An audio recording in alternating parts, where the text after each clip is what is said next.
22h18. Un téléphone vibre sous un sèche-linge encore chaud. Pourquoi un père signale-t-il une fugue pendant ce silence? L'appel d'urgence vient du lotissement des Acacias, à Saint-Aurel. Marc Perrin dit que sa fille, Lucie, 15 ans, a disparu. Il donne une heure précise. 21h35. Sa femme, Claire, confirme presque mot pour mot. Quand les agents arrivent rue des Ormes, la porte est ouverte. Le vélo de Lucie est rangé. La maison paraît calme, trop calme. Claire attend dehors, les bras croisés. Sur la caméra piéton, elle parle sans hésiter. Même dispute, même veste grise, même départ vers l'arrêt de bus. Marc répète la même chronologie. Les agents notent chaque phrase. Puis ils entrent. Dans la buanderie, le chien gratte le sol. Il gémit devant le sèche-linge. Claire ferme la porte derrière elle. L'agent demande pourquoi. Elle répond qu'il déteste le bruit. Le sèche-linge est vide. Pourtant, il tourne encore tiède. Une chaussette de Lucie est coincée derrière l'appareil. Le chien recommence à gratter. Cette fois, l'agent voit une rayure fraîche, comme si la machine avait bougé récemment. Claire dit qu'elle a nettoyé la veille. Marc dit le contraire. Lucie Perrin est élève en seconde. Aucune fugue connue. Aucun antécédent violent signalé. Aucune alarme avant ce soir-là. Sa meilleure amie, Inès Bellhomme, a reçu un message. 21h41. Je pars, n'en parle pas. Inès jure aussitôt que ce ton n'est pas celui de Lucie. À 23h12, l'officier Renaud monte à l'étage. Le lit est défait. Le sac d'école est là. Les baskets aussi. La veste grise annoncée pend derrière la porte. Claire corrige. Elle parle maintenant d'un sweat bleu. Marc hésite. La caméra piéton capte le flottement. Sur le bureau, le chargeur manque. Le téléphone manque aussi. Claire affirme que Lucie l'a emporté. Marc dit l'avoir entendu vibrer dans l'entrée. 2 versions, déjà. À 23h26, Inès arrive avec sa mère. Elle montre son écran. Le dernier message est court, sec, sans faute, sans emoji. Puis vient la réponse d'Inès, à 22h03. « Tu es où ? Rentre, j'appelle ta mère. » Le message n'est pas lu. Pas de double coche. Rien. À 23h41, un voisin parle d'un SUV sombre. Il serait sorti du garage vers 1h. Marc jure ne pas avoir quitté la maison. Claire acquiesce immédiatement. Toujours la même mécanique. Toujours les mêmes réponses préparées. À 0h08, les gendarmes prennent le relais. Désormais, la disparition est prioritaire. Une mineure, une nuit courte et des parents trop près. À 0h17, un technicien demande l'historique Wi-Fi. Le routeur garde encore des traces. Le téléphone de Lucie apparaît actif à 22h54, puis à 23h48, puis à 0h11. Selon les parents, elle serait dehors depuis 21h35. Claire dit qu'elle oubliait ses données mobiles. L'explication ne tient pas. Le Wi-Fi ne suit pas les fugues. Il reste dans la maison, ou juste devant. À 0h39, Marc demande une pause. Il veut fumer. Sur la caméra, il murmure à Claire « On reste sur l'heure ». L'audio l'a enregistré. À cet instant, le dossier change. Plus personne ne parle d'une simple fugue. À 1h05, les agents ouvrent la buanderie. Le sèche-linge est encore tiède. Le filtre contient des fibres bleues. Rien d'étrange. Mais le chien se colle au mur. Il grogne. Dans l'angle, une marque montre l'appareil déplacé. À 1h26, la police saisit les téléphones des parents. Prétexte administratif. Claire proteste une seconde, puis se tait. Son écran verrouillé affiche un rappel banal. Transmettre feuille de soins. 7h30. Cette nuit-là, elle pensait encore à ses traces. À 2h14, la maison est figée. Lucie n'est plus seulement disparue. Quelqu'un ment déjà sur sa dernière heure. Le lendemain, à 8h52, les auditions commencent. Salle 2 pour Claire, salle 4 pour Marc. Aucun avocat demandait d'abord. Il croit encore maîtriser le récit. Claire décrit une dispute banale, Un week-end refusé, un ton monté, une porte claquée. Elle place Lucie dans l'entrée à 21h35. Marc dit 21h40. Claire corrige. 21h38. Les enquêteurs la laissent parler. Puis ils montrent le message d'Inès. Claire répond sans hésiter. Lucie écrivait comme ça quand elle boudait. Puis vient la question simple. Pourquoi le message de 22h03 reste-t-il non lu? Claire dit que la batterie était morte. Marc affirme qu'elle avait été chargée avant. Encore un fil qui casse. À 9h47, une tablette oubliée dans le salon est extraite. Le compte de Lucie y est toujours connecté. La sauvegarde montre tout. 21h41. Je pars, n'en parle pas. 22h03. Tu es où? Non lu. 22h17. Appel manqué d'Inès. 22h19. Appel de Claire vers le téléphone de Lucie. Comme pour fabriquer l'urgence. Comme pour créer une absence. À 10h12, un agent appelle le numéro de Lucie. Une vibration sourde répond dans la buanderie, derrière le sèche-linge. Écran fissuré, coque arrachée, % de batterie. Le téléphone n'a jamais quitté la maison. La chronologie des parents vient de s'effondrer. Claire demande un avocat à 10h14. Marc le demande 30 secondes plus tard. Le mandat complet suit aussitôt. Dans la buanderie, les agents trouvent un drap humide, une odeur légère d'eau de javel. Dans la poubelle extérieure, des sacs épais. Un sachet manque. Dans le garage, le SUV familial a été lavé récemment. Le tapis du coffre est encore mouillé. Sous la lumière forensique, de petites gouttes brunies apparaissent. Essuyées, pas effacées. Le prélèvement part au laboratoire. À 11h06, une voisine, Madame Reville, parle enfin. Elle a entendu un choc vers 1h07. Pas une dispute. Un bruit sourd. Puis le garage. Puis une voiture qui repart. Elle n'avait rien dit plus tôt. Elle craignait de se tromper.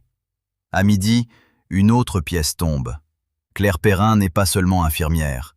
Elle gère des patients sous sédation légère. À la clinique des Tilleuls, son dossier est jugé exemplaire. Toujours disponible, toujours douce. Toujours volontaire pour les nuits compliquées. Cette réputation ralentit l'enquête, pas l'arrête. À 13h22, le laboratoire rend un résultat rapide. Le sang dans le coffre est celui de Lucie. Le volume évoque une hémorragie active. Les agents reviennent aux auditions. Marc pleure enfin. Mais seulement après le résultat, pas avant. Claire, elle, reste droite. Elle parle de contamination, d'un nez qui saigne, d'une vieille chute de vélo. L'ADN sur la doublure la fait vaciller. Sang et cheveux arrachés. Le mélange est net. À 14h03, les caméras privées sont saisies. Une sonnette filme la rue. Une autre couvre le carrefour. À 1h12, le SUV sort en marche arrière. Phare éteint d'abord, puis allumé plus loin. À 1h31, il revient. Une seule personne descend. Marc. Claire dira qu'elle dormait, mais une caméra de station-service contredit cela. À 1h19, elle achète de l'eau et des lingettes désinfectantes. Le reçu montre aussi du carburant. Le caissier la reconnaît. Elle porte encore une tunique médicale, comme si elle revenait du travail. À 14h51, le téléphone de Claire livre autre chose. Une recherche récupérée. Temps de disparition pour classer une fugue. Puis, eau de javel détruit-elle ADN? Puis, dose lorazépam adolescent somnolence? Claire dira plus tard qu'il s'agissait d'un patient, sauf qu'elle n'avait pas ce droit à domicile, pas seule.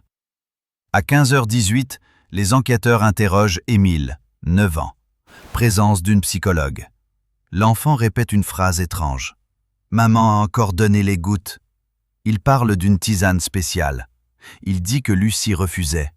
La veille, il a entendu sa sœur vomir, puis tousser, puis plus rien. Le dossier change de nature. On ne cherche plus une fugue, on cherche une scène primaire. À 16h02, les dossiers de la clinique sont ouverts. La direction résiste d'abord, puis cède. Les feuilles de soins de Claire révèlent le même schéma. Incident de somnolence inexpliqué, correction manuscrite après calmant, familles inquiètes.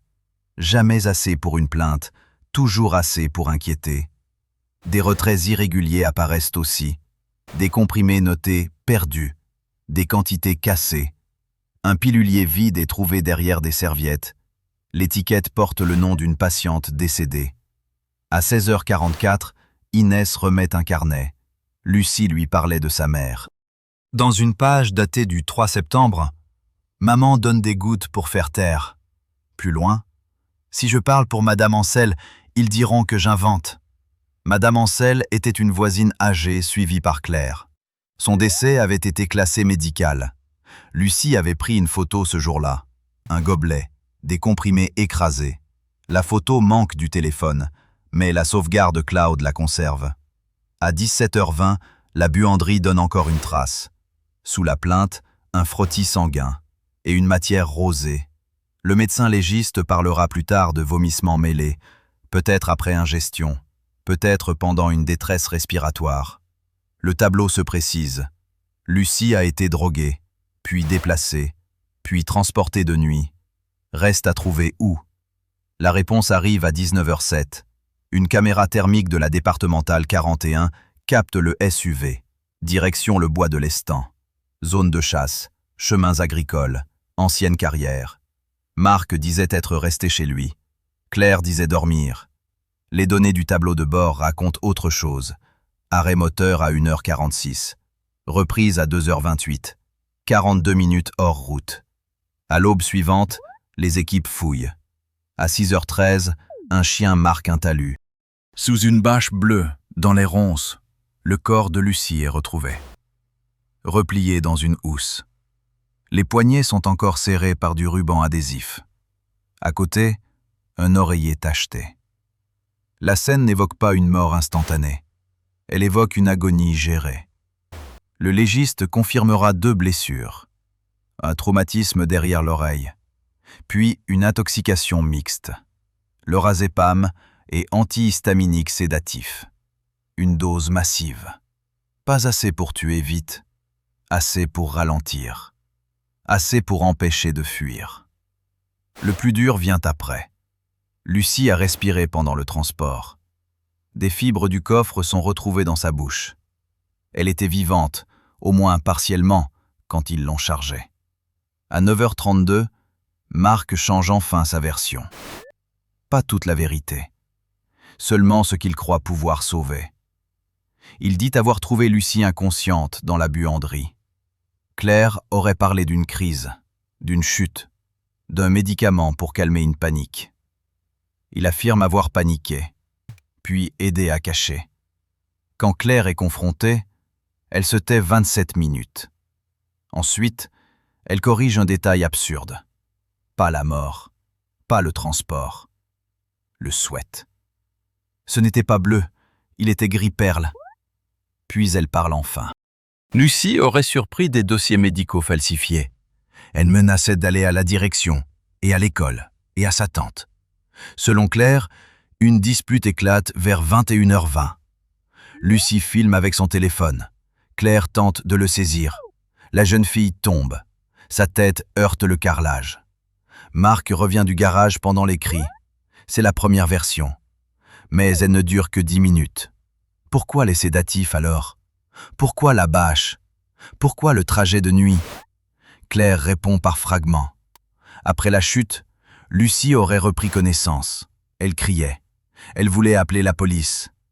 Claire lui aurait donné quelques gouttes, puis davantage, puis encore.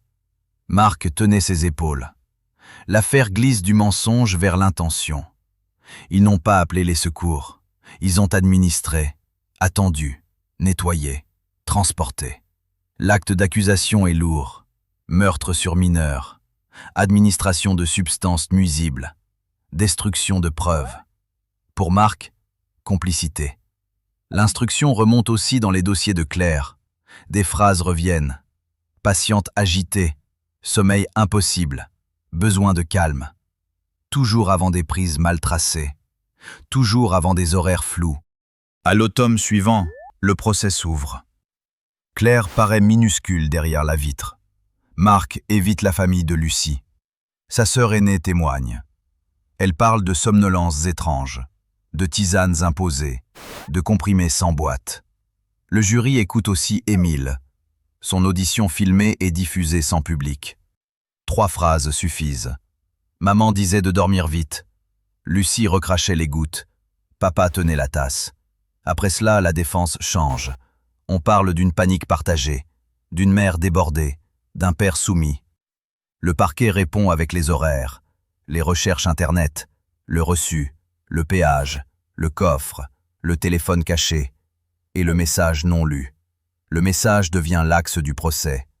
22h03. Tu es où? 4 mots. Aucune menace. Seulement une amie qui cherche. Pour l'accusation, cette heure change tout. À 22h03, Lucie ne fuyait pas. Elle ne marchait pas vers un bus. Elle ne répondait plus. Le médecin légiste situe la sédation initiale avant 22h. Le traumatisme, peu avant. Le jury comprend enfin l'ordre. Dispute, chute ou coup. Réveil, panique, sédation répétée, nettoyage, transport, mensonge coordonné. La clinique sort brisée de l'audience. Pas pour un homicide commis là-bas. Aucun n'est jugé ici. Mais pour ce qu'elle n'a pas vu, ou pas voulu voir. Des collègues parlent après coup. Dose avancée sans prescription signée. Patient trop calme. Pilulier disparu. Chaque détail semblait faible seul. Ensemble, ils dessinent une habitude. Claire n'apparaît plus comme une mère dépassée. Elle apparaît comme quelqu'un habitué à décider qui dort, qui se tait, qui ne dérange plus. Marc tente encore de limiter son rôle. Le parquet montre alors la vidéo du péage. Claire conduit. Marc se retourne vers l'arrière, plusieurs fois, comme s'il vérifiait la charge, comme s'il savait très bien ce qu'elle contenait. Le verdict tombe après 8 heures de délibéré. Claire Perrin est reconnue coupable de meurtre. Marc Perrin, coupable de complicité de meurtre. Peine longue. Sûreté partielle. À la sortie, la tante parle brièvement. Elle ne dit ni pardon, ni paix.